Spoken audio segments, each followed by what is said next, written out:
Hey gang, Leslie here. Wanted to catch you up on what I've been up to and also make another hopefully shorter video on actually getting your pattern repeat. And my connection is still weak. There's nothing I can do about it. So I'm sorry. It's irritating for me too. But anyway, I've been making scarves of just one pattern repeat because that tends to make a good size. Some of the more expensive ones have a lot less yarn though, so this one's only a half a pattern repeat because I wanted it nice and long. But I think this one's so pretty with the glitter like that. And I made, this one's gorgeous too. And I've been working with some thread, and I've made some hats. This one's a sideways one.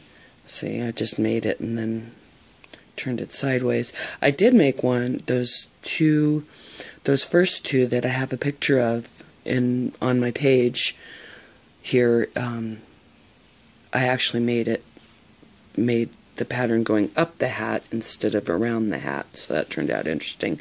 And this is just an ear warmer. I put a little tie on it so it's adjustable. So yeah, I've been having some fun with them. So I wanted to try to get right into finding your pattern repeat. People still seem to have trouble with it, and it can be difficult because those first two rows can turn out so wonky that you really need to have some patience with it and adjust until you know you've got it right. So I'm going to try to do this live here and hopefully it works. I have not even worked with this yarn at all yet. So I'm going to start out like I tell you to do, to chain it up and just see what you get. I started at a color change just because that way I know I've got a complete color set here, because I don't know how much longer this salmon color would have gone right now. And I haven't even looked at this yarn other than to kind of pull it out and glance and think that it does make a pattern repeat. So we're live, and you probably won't be watching this live though, because by the time you notice it, hopefully it'll be over. This shouldn't be too long, I hope. So here we're coming up on a salmon. This seems to be another short, just a 4-color repeat, or 3-color actually, like this one. This was only 3 colors with a 4-color repeat, because the purple was repeated twice. It went purple, gray, purple, brown. Purple, gray, purple, brown. So the purple repeated twice, so it was only 3 colors, but 4 repeats. So let's see, this one looks like it's going to do something very similar. So just crochet a chain until you think you've got a repeat. At least a couple rounds of repeat. Garnet, thank you. Wow, that's I'm I'm honored. I'm shocked. You're live with me. Thank you. This is weird. I wish we could just, like gather here in my family room and do this. It could be so much easier. So, and again, it's very awkward working with my hands way out, away from me. Usually I'm scrunched up like that. So hopefully this is now 2 patterns.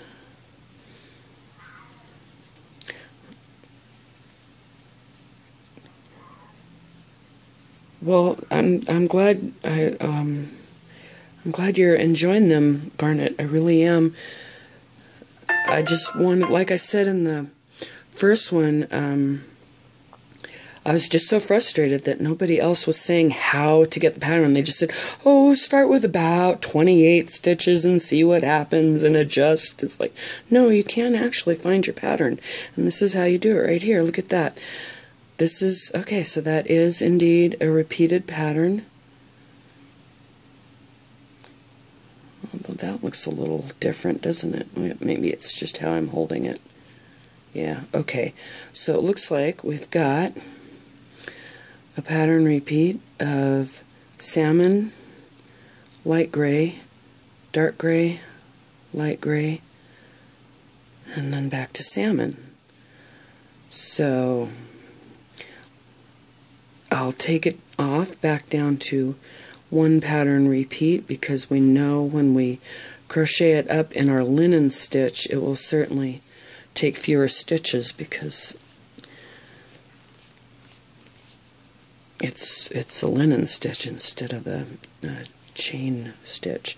So let's see now. Yeah, it is, and that's thank you, Garnet. I appreciate the sentiment, because that's exactly what nobody else was saying, how to get it, and that is key to doing it. You have to crochet just 1 or 2 stitches short or 1 or 2 stitches long of your pattern repeat. So that is absolutely key, finding the repeat. So I chained it up just so you know, not yet. I need to find, well, I'm gonna see if I can make a blanket out of that camouflage one, since it had such an insanely long repeat anyway. It is already a blanket size, and if I just keep going, it will work. I was wondering if I should make it a half a repeat though, and then add a wide border of something else, so I didn't have to wrangle such a large blanket, but we'll see. So I'll go 1, 2, 3, 4 back and start my linen stitch and see how many linen stitches this pattern repeat takes, which is the next step. First you find out if your pattern repeats by doing the chain stitch and looping it, and then you find out how many stitches. Yeah, I know. I already bought like 10 or so. I cleared out my Joann's bin of the camo, and then I saw a jumbo size camo at another store, but I didn't get them because I wasn't sure if the pattern runs would be the same. Since all this stuff is mass produced, it's not like they change the color runs, you know, every skein or even every 10 skeins, but they do change them. You know, I mean, it changes once in a while. So I wasn't sure if the jumbo would be the same size as the regular size, or the same pattern repeat as the regular size skeins. Oh, a friend of mine just started a live video of his own. Obviously, he's not watching mine, and I can't watch his. So, okay, and the salmon is really long.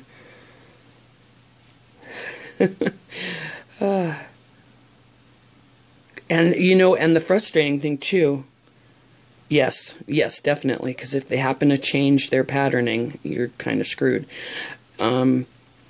Or the color shades or anything like that happens to change when they, like, clean out the machine and do a new batch. But, and also the frustrating thing with such a long pattern repeat is, in order to match the repeat when I change skeins, I may have to cut like 20 feet of yarn off to make the run match. So I don't know. That's why I was thinking of going half a skein or half a pattern repeat. But we'll see. I'll see how it works up, and then, you know, I can always frog, right? We all love frogging. So there's a linen stitch pattern repeat. The light gray, dark gray, light gray, and then the long salmon. So I'm gonna churn, because that's one repeat, and then it was on the chain, so that kind of messes up your lengths too. So I'm gonna turn and go back and see if we have anything drastically different. Oh, my knee is killing me. I have a bad right knee. It's an old volleyball injury, believe it or not. So, yeah. I was so good in volleyball in high school. They called me Wonder Woman. And now I can hardly walk.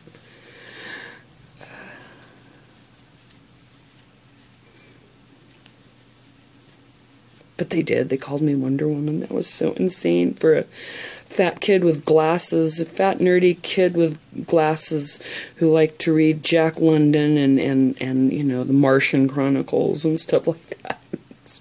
I was actually called Wonder Woman for a while in junior high gym class. Okay, so yeah, see, this one's going just a little short. So see what happened? We got a little bit shorter, but remember from my other videos, that's not going to matter because we're just trying to figure out our repeat right now. We're going to take all this out anyway. So there's the first row was on just around one thread. So then when you go back, it's around 3 threads since it's around the whole chain.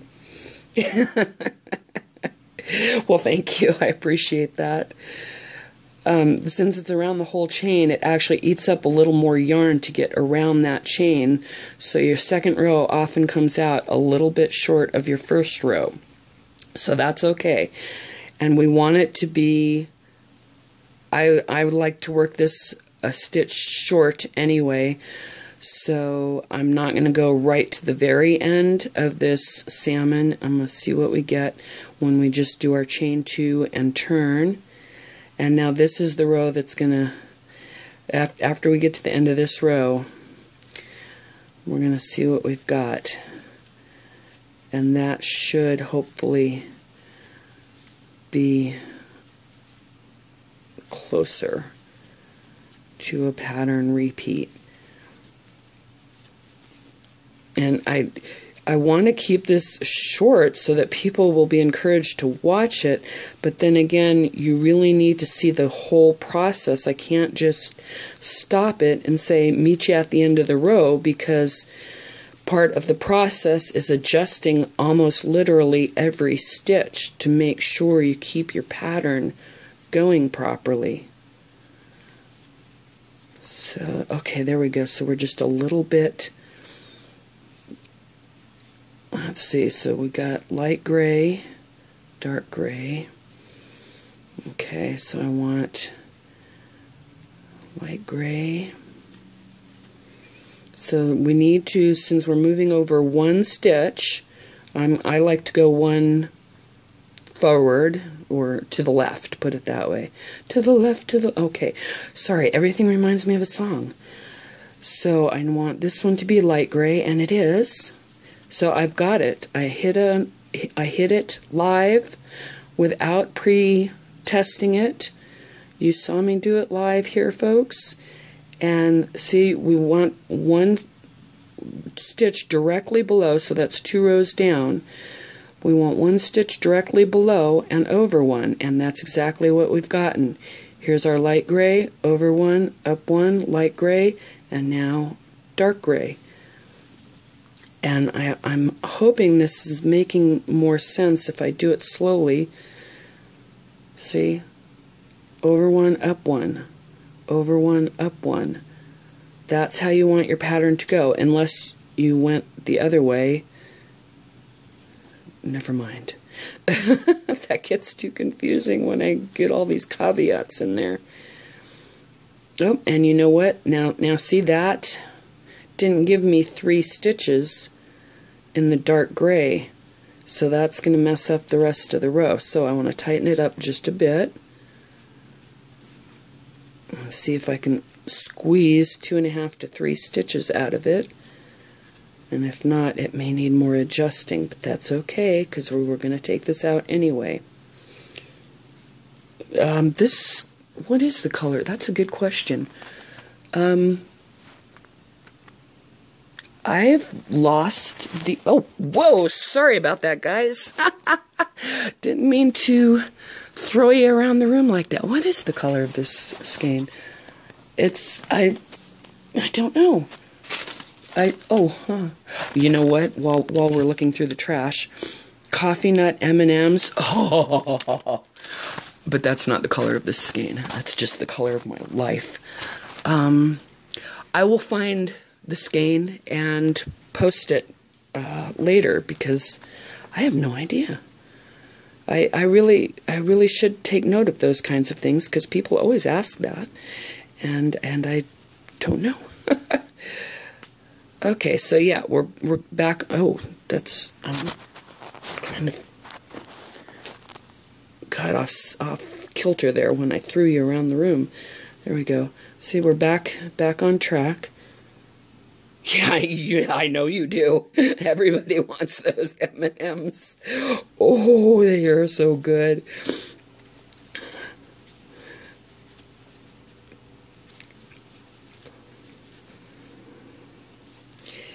And I like this one because it's got this long salmon color bit, so it's gonna be a more interesting plaid when you get it all worked up, rather than just two, which a lot of them work up to be. Okay, I took that back because I don't know. I forgot if I did a chain 2 or not, I guess. Or I was just confused by things. Okay, so gray,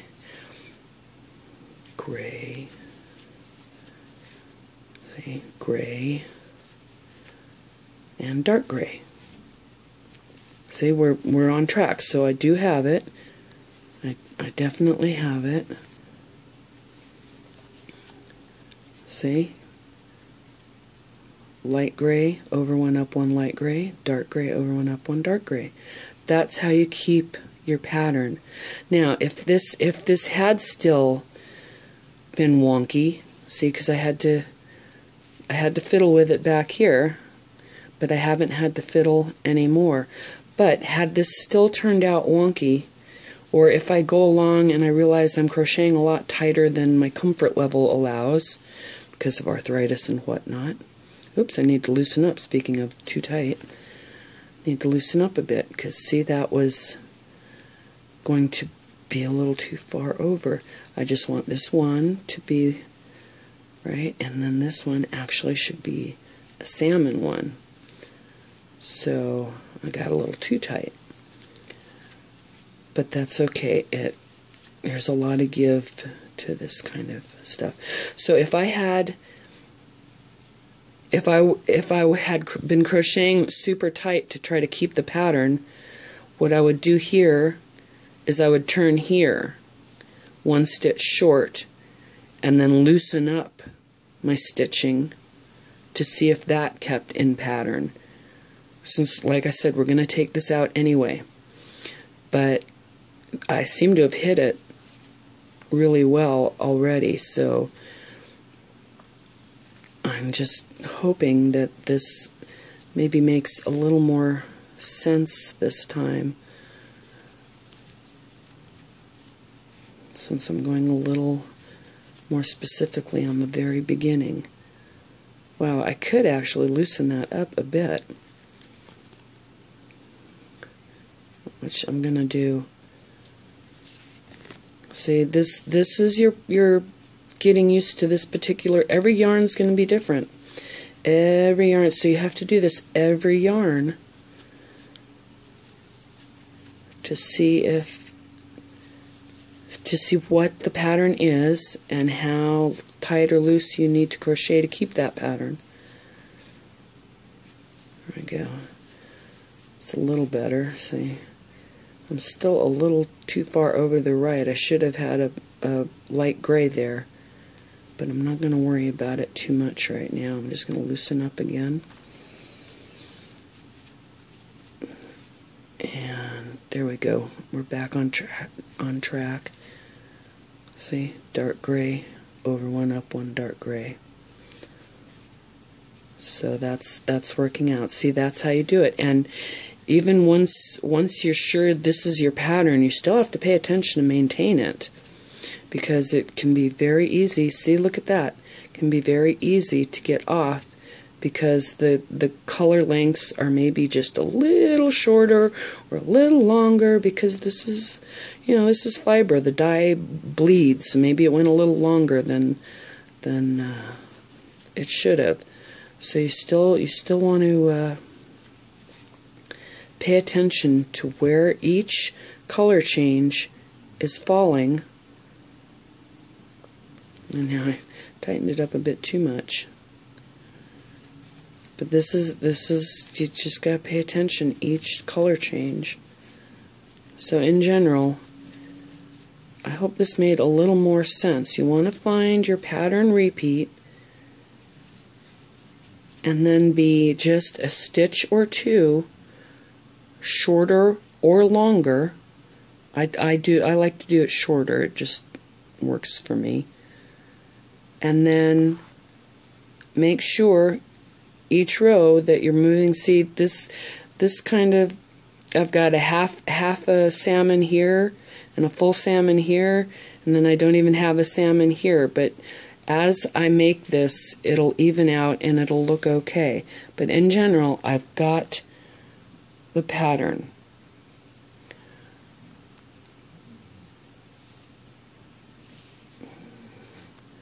So now I would take it apart. Well, first I would count my stitches, how many I came up with. 2, 4, 6, 8.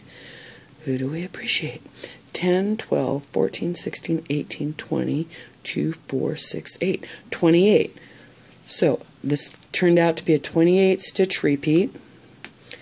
Okay, and now I would take it out and then just do a chain 28 and then a chain 2 turn, so chain 30, crochet in 4th chain from hook, and just pay attention every time your color changes to make sure you're you're a half to 2 stitches.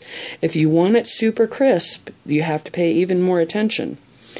Or luck out with the yarn like I did with that country basket jumbo thing that I wanted to make a jacket out of that. I was going to try making a jacket, and then I went back to Joann's and they had changed their selection of Caron jumbo variegateds.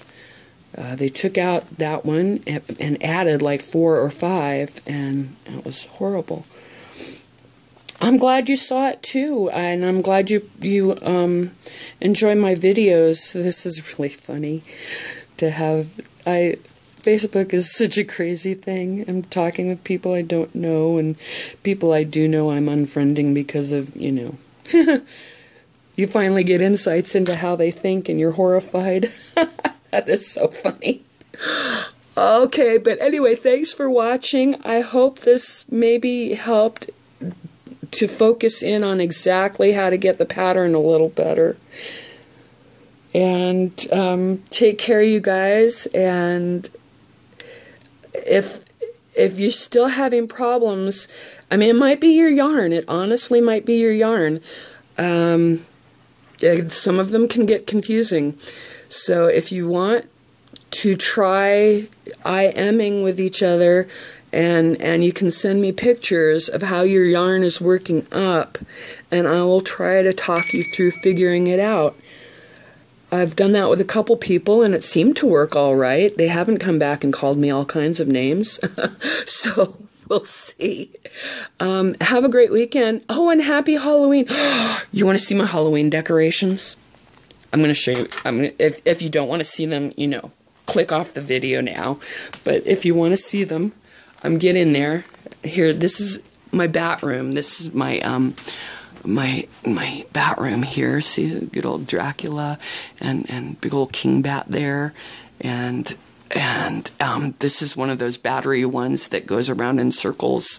So I've had grown adults scared to death of this room, so that is so funny. But so this is my bat room, and this is my she's always here. This is my lovely dog Dixie. Yes, I'm talking about you. And this is my, 'cause I don't know, castle dungeon room, my witch room. I usually put a hall of mirrors in the kitchen. I'm not entirely sure if I want to do it this year.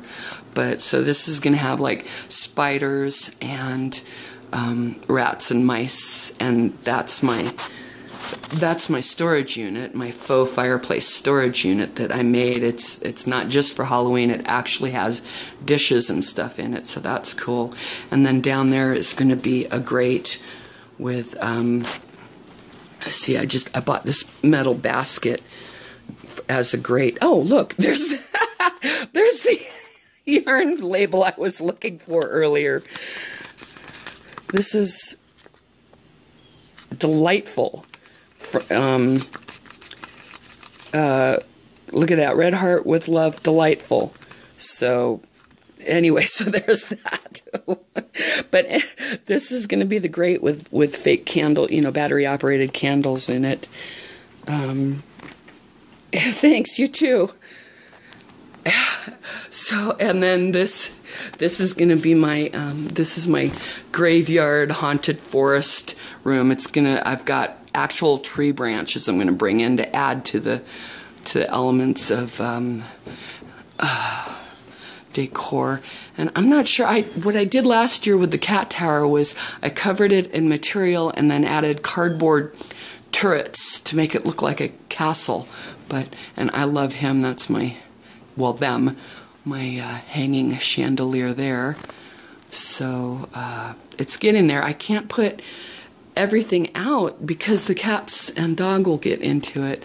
So I have to like scramble to add the last touches on Halloween before the trick-or-treaters come. So, but that's what I've got going on.